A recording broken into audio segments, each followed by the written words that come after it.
असलामुअलैकुम दोस्तों, क्या हाल है? ठीक हो? वेखो जी, असी एक मुसद्दी तैयार की है। मुसद्दी एक नहीं बल्कि 3 तैयार की हैं। तो उन्होंने नाल 2 डोइयां ही असी तैयार की हैं।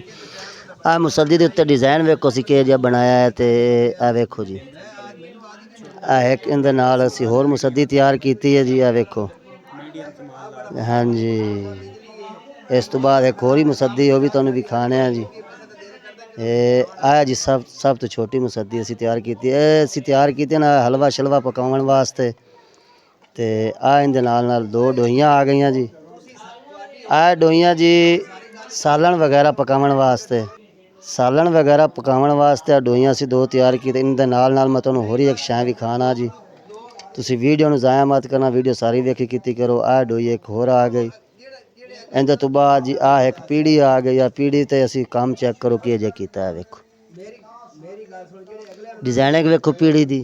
ए वेखो 11 इंची उच्ची पीढ़ी है। इन्हां तो बाद मैं तुहानूं पलंग 2 विखाना जिहड़े असी तैयार कीते इन्हां दे नाल।